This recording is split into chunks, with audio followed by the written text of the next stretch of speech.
Advanced Audit and Assurance. Chapter 3. Rules of Professional Conduct. Content. 1. The fundamental principles.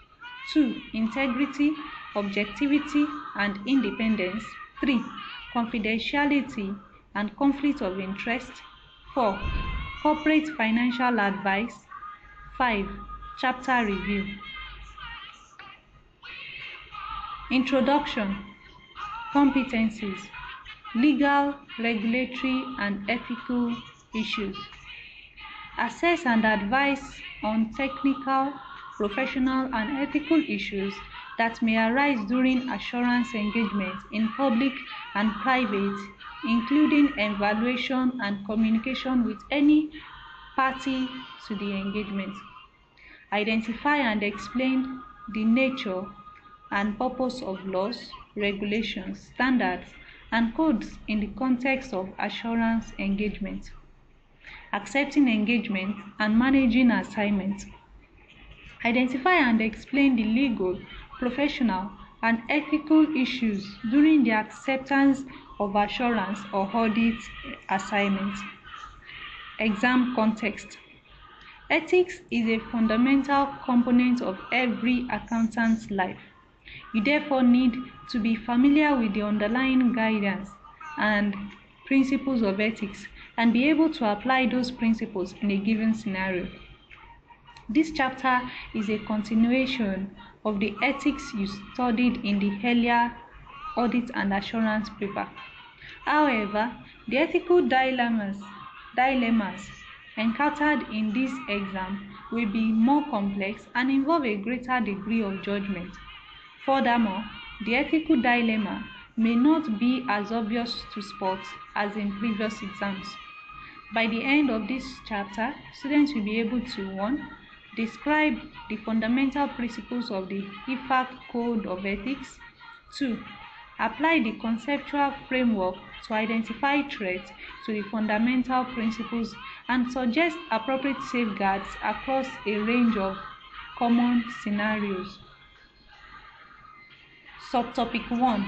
The Fundamental Principles. Section 1.1. Introduction. Rules of Conduct for Professional Accountants. The professional bodies that regulate the auditing profession set high standards of behaviors for their members, including student members. Their codes of practice apply to all members, whether in public practice or not. The detailed rules of conduct vary between the professional bodies, but all the major bodies have codes that are broadly similar.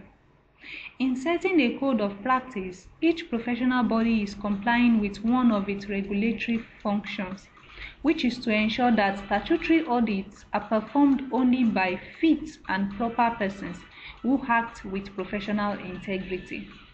This chapter describes IFAC's Code of Ethics for Professional Accountants, published by the International Ethics Standards Board for Accountants, IESBA, hereafter referred to as the Code. You also need to be aware that ICAN adopted the IESBA Code into their own localized code called the Professional Code of Conduct and Guide for Members. Note that the substance remains largely unchanged. The ICAN code must be followed by all members, including student members, whether they are operating as external auditors or assurance providers or internal auditors. The ICAN code also applies to the staff of an ICAN practice, regardless of whether they are members of ICAN or any other professional body. Although the guidance applies to all members, the examination is primarily concerned with how the rules apply to an external auditor or assurance provider. Section 1.2. The Fundamental Principles of the IESBA Code. The 5 fundamental principles of the code are set out below. Principles and their explanation. Integrity. A professional accountant should be straightforward and honest in all professional and business relationships. Objectivity. A professional accountant should not allow bias, conflict of interest, or undue influence of others to override his or her professional or business judgment. Professional competence and due care. A professional accountant has a continuing duty to maintain professional knowledge and skill at the level required to ensure that a client or employer receives competent professional service based on current development in practice, legislation, and techniques. A professional accountant should act diligently in accordance with applicable technical and professional standards when providing professional services. Confidentiality. A professional accountant should respect the confidentiality of information acquired as a result of professional or business relationships and should not disclose any such information to third parties without proper and specific authority unless there is a legal or professional right or duty to disclose.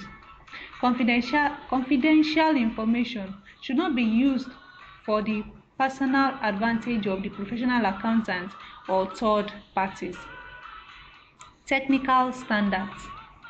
A professional accountant should comply with relevant laws and regulations and should avoid any action which discredits the profession. You need to know these 5 fundamental principles and what each of them means. An exam question may require you to discuss the relevance of the 5 fundamental principles to a particular situation in a case study. Subtopic 2. Integrity, objectivity, and independence. Section 2.1. The requirements for independence. For an audit report to be of value, the auditor must be independent and also must be seen to be independent. The opinion of an auditor must be an independent opinion given by a professional person with appropriate skills in audit work, and the opinion must not be influenced by anyone else, and in particular must not be influenced by the opinion and views of the management of the company whose financial statements have been audited. In order that a member's audit report is of value, auditors must have independence of mind and be independent in appearance. These principles of both being and being seen to be independent are at the center of the role played by independence in auditing. Illustration: independence of mind and independence in appearance. Independence of mind describes a state of mind that permits the auditor to express a conclusion without being affected by influences or prejudices that compromise their professional judgment. These allow the auditor to act with integrity and exercise objectivity and professional skepticism. Independence of appearance means the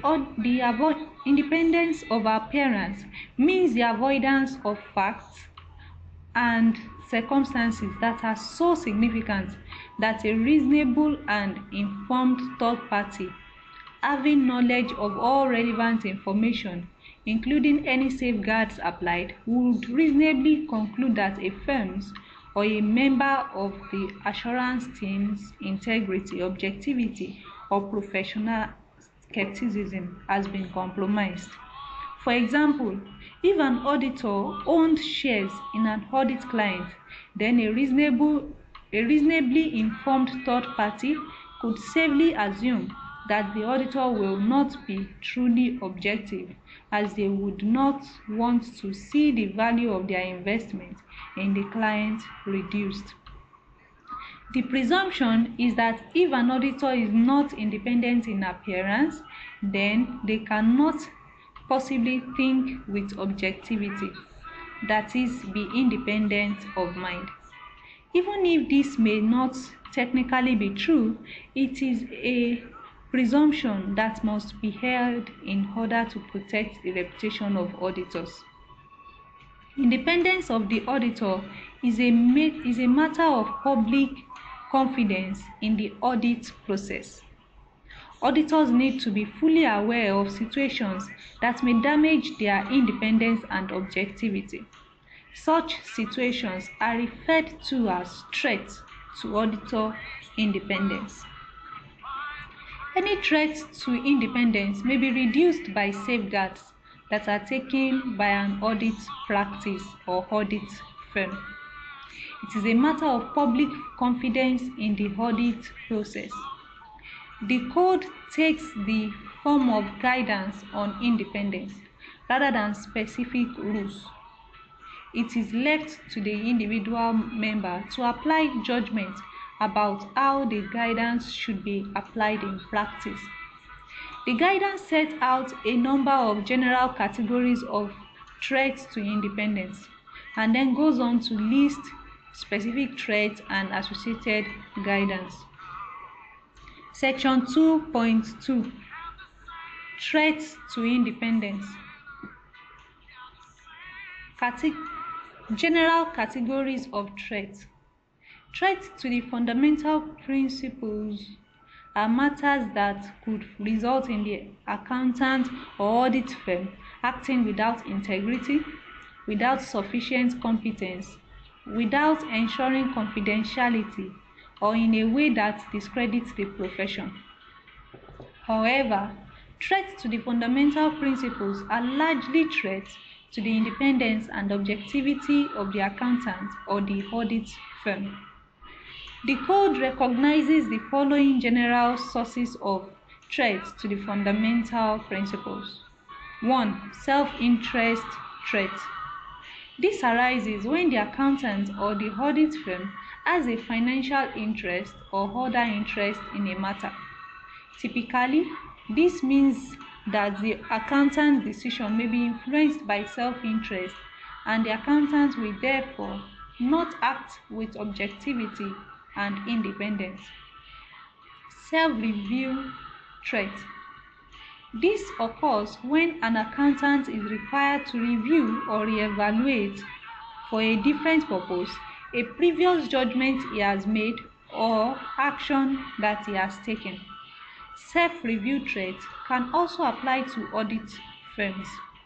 For example, if an audit firm prepared the financial statement for a client's company and then acted as auditor, it would be reviewing its own work and would be reluctant to criticize or question it.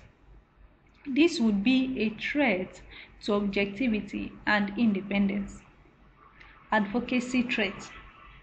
This occurs when the accountant is in a position where he is expected to defend or justify the position of the client and act as an advocate for the client's position or point of view.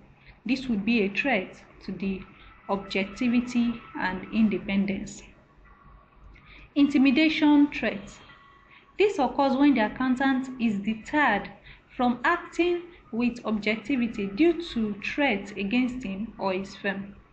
The nature of the threat may be a threat by the client that it will take work away from the firm unless it agrees with the point of view of the client's management.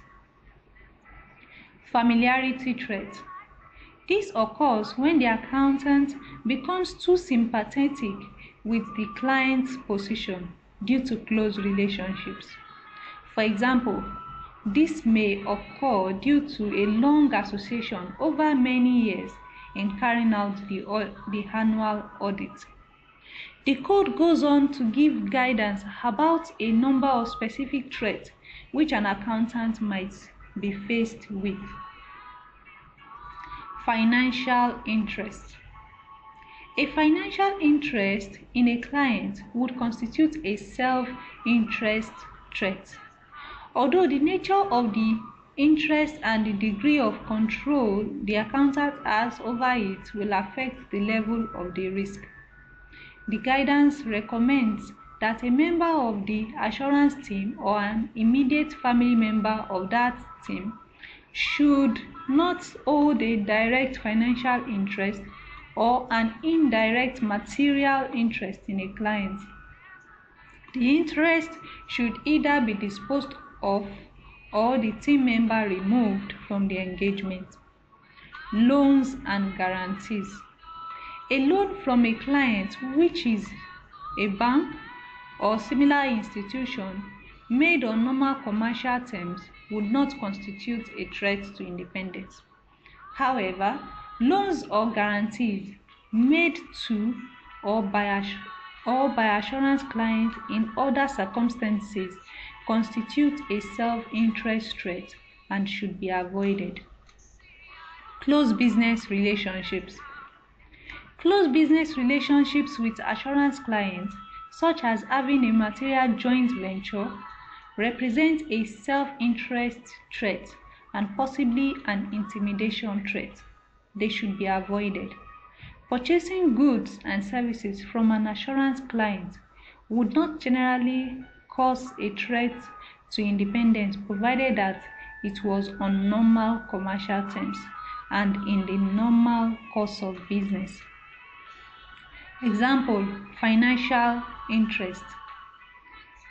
Peer company is developing a new product which is expected to be very profitable, but it needs additional finance to complete the product development work and for the market launch.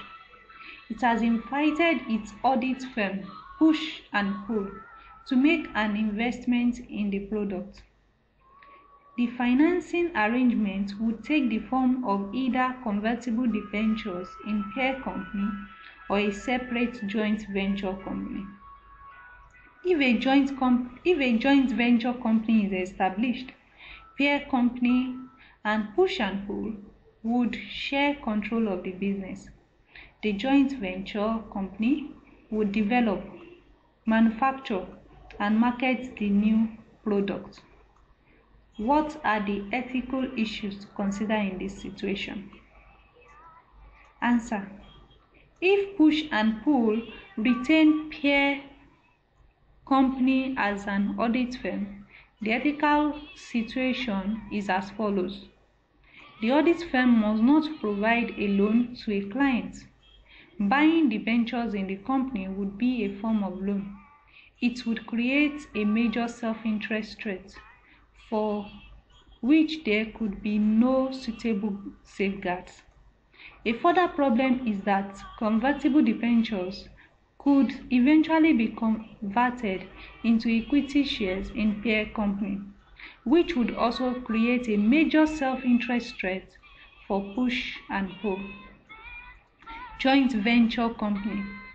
A joint venture company arrangement would also be unacceptable on ethical grounds because of the significant mutual financial interest that peer company and Push and Pull would share. A financial interest by an audit firm in an audit client is permissible only if the interest is not material. The relationship with the client is insignificant and the audit firm does not exercise significant influence. These conditions do not apply here. If the audit firm resigns from the audit, if Push and Pull resigns from the audit of peer company, a different situation would arise. The audit firm would be allowed to invest in its former audit client, since the ethical threat would no longer exist. However, it is questionable whether an audit firm would want to diversify its business interest into the manufacture and marketing of a new product, an area of business in which the firm's partner would have no direct experience or expertise. Family and personal relationships. Family and personal relationships between assurance staff and clients might cause self-interest, familiarity, or intimidation threats. It is impracticable to outline every relationship that might cause such a risk and each situation should be considered individually, bearing in mind the role of the assurance staff and the closeness of the relationship. However, when an immediate family member of a member of the assurance team is a director, officer, or employee in a position to exert direct and significant influence over the subject matter of the engagement, then the threat to independence is great and can only be avoided by removing the individual from the assurance team. Employment with assurance clients. The assurance team's independence may be threatened if a director or other senior employee at the client has recently been employed by the assurance firm.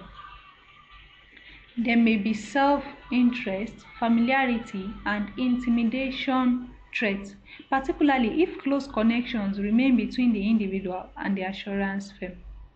However, it may be possible to reduce the threats with safeguards, such as involving an independent third party to review the audit file. In respect of audit clients, a key audit partner should not accept a key management position with their audit clients until at least 2 years after the conclusion of the audit. Self-interest threats may also arise if a member of the assurance team has reason to believe that they might soon be employed by the assurance client. For example, if they have applied for a job there. This threat can be avoided by having disclosure policies within the firm for if an employee is entering into employment negotiation with an assurance client. Recent service with assurance client. If an employee of the assurance client transfers to the assurance firm, then self-interest, self-review, and familiarity threats may arise. Therefore, individuals who have served as a director or officer of an assurance client in the period under review or the preceding 2 years should not be assigned to the assurance team.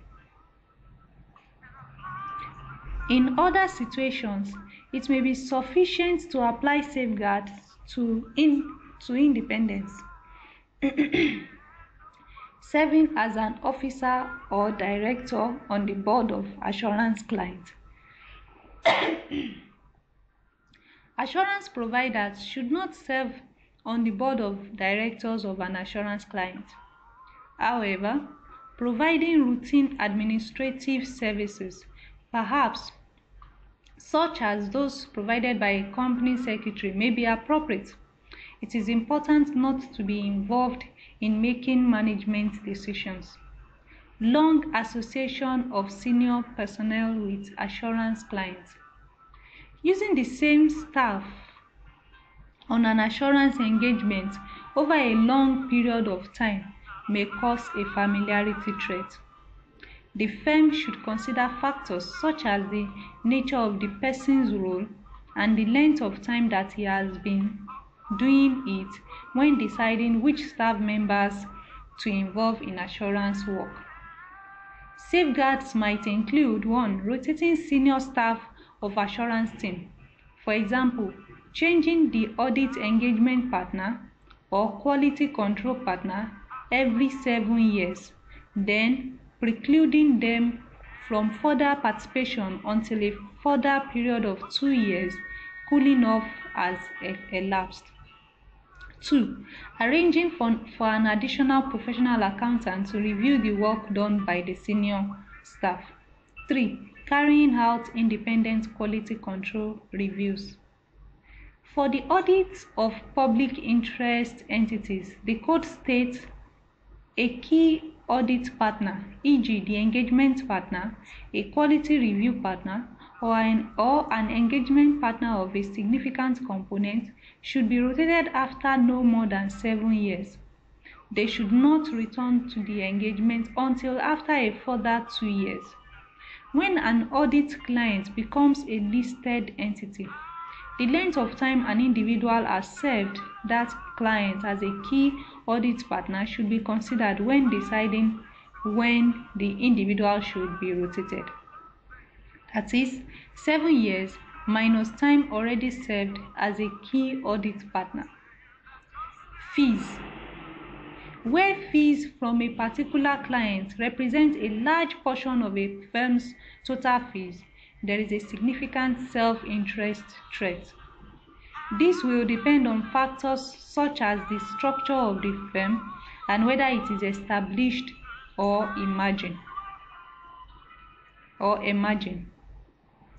For public interest entities, the code states that when recurring fees paid by one client or a related group of clients exceed 15% of the total fees income of the audit practice for 2 consecutive years, the firm shall disclose the fact to those charged with governance, conduct a review either by an external professional accountant or a regulatory body. If total fees significantly exceed 15%, then a pre-issuance review is likely to be necessary rather than a post-issuance review. Definition: pre-issuance review. A pre-issuance review is a review of the audit work performed.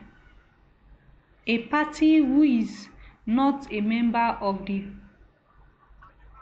audit team, typically another partner, before the audit report is issued.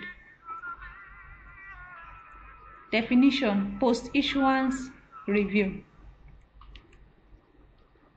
A post-issuance review is a review of the audit work performed by a party who is not a member of the audit team, typically another partner, after the audit report has been issued. Larger firms may find that the proportion of an individual office income is higher than these figures, but not firm income as a whole.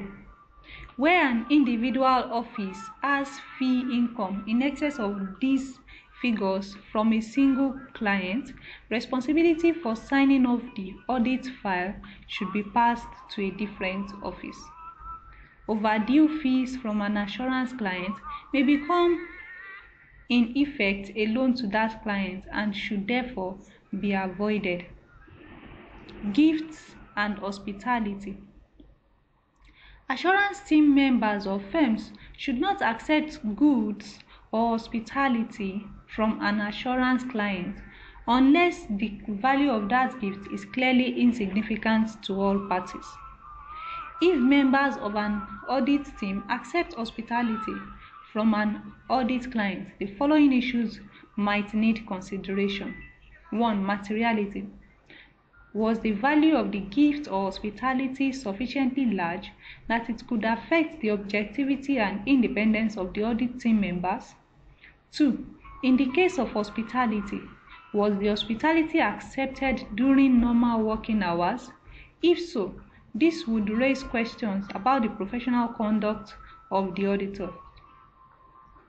The auditors should be carrying out their professional duties in normal working time. This is what the audit client pays them to do. It might also raise questions about the adequacy of supervision of the audit. With proper supervision, audit team members should not have been allowed to accept hospitality during working hours. This would raise a broader question about quality control in the audit firm. 3. Did the individual receiving gifts or hospitality check first with a senior person whether this would be acceptable? If not, there may be a disciplinary matter to deal with.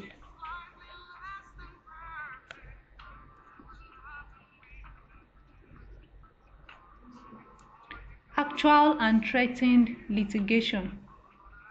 Threatened or actual litigation between the client and the firm may cause threats to independence. Safeguards can be applied, but the only appropriate response, particularly in the case of actual litigation, may be resignation from from the engagement. Provision of other services, non-audit work. The independence of an audit firm may be threatened when the firm carries out a large amount of non-audit work for a company that is also its audit client. The non-audit work may provide a large amount of income that makes the audit firm economically dependent on the company. In addition, employees of the audit firm who carry out the audit may be required to audit the work that has been done for the company by colleagues in the audit firm. It might be difficult for them to find fault with the work that has been done by other employees of the firm. Accountancy work should not be undertaken for a listed company client except in an emergency or where the work is of a routine clerical nature. For non-listed companies, the auditor may perform accountancy work provided they do not make management decisions. Where an audit practice does carry out accountancy work for an audit client, the client must accept responsibility for the accounting records. The audit practice should not assume any management role. Appropriate audit tests should still be carried out by the practice on the accounting work done by the client by other employees of the practice. The provision of non-audit services is addressed in more detail in a later chapter. Temporary staff assignment. An audit client may ask an audit firm to lend it one or more of its staff to work in the audit client's accounts department on a temporary basis. This creates several ethical threats. 1. Self-review threat. There is a risk that the individual, having worked for the audit client for a time, will be assigned to the audit team on returning to the audit firm. This would create a self-review threat because the individual would not want to be critical of any work that he has done for the client. Familiarity threat. There is also the risk that the individual will become familiar with the audit client staff during the temporary assignment and so might be reluctant to challenge them properly if he subsequently returns as a member of the audit team. 3. Threats of management improvement. If the individual is seconded to the accounts department of the audit client, it is probable that he will become involved in some way in management decisions in the department. This should be avoided. It is permissible for an audit firm to provide staff on a temporary basis to an audit client, especially in an emergency, but it must be on the strict understanding that 1. The individual who is assigned to the client must not be involved in any management decision, and 2. The individual should not have management authority. This may be difficult if the person who is assigned has been a senior person in the audit team. Such an individual would have status as a senior auditor and would have extensive knowledge of the client's business. It might therefore be difficult to avoid involvement in management decisions. To deal with the ethical threat, the audit firm may decide that a person who has been on temporary assignment should not be allowed to work again as a member of the audit team. However, there is a practical problem for the audit team in this arrangement, since it would be unable to use members of its staff on an audit, even though they have extensive knowledge of the client and may be experienced and senior auditors. Small and medium-sized audit firms will therefore be reluctant to allow their staff to work on temporary assignments with a client, even though the practice is not prohibited. Note that the ethical threat will not exist if the individual is assigned to do work for the client in an area not connected in any way with accounting and finance. Second opinions. Second opinions are opinions that are provided when a company approaches an ICAN member who is not that company's auditor, for a second opinion on the treatment of items in the financial statement. The member should obtain the company's permission to contact the company's auditor. If permission is not given, then the member should refuse to act. Specialist valuations. An accountant may be asked by a client to carry out a specialist valuation. Specialist valuation include 1. Actuarial valuation, valuation of intellectual property and brands, valuation of other intangible assets, valuation of property, valuation of unquoted investments. Specialist valuation do not include valuation of shares prior to a stock exchange listing. The threat to independence is that an audit firm may be required when performing an audit to review a valuation that it has made for the client. The audit would therefore involve a review of the audit firm's own work, that is a self-review threat to independence.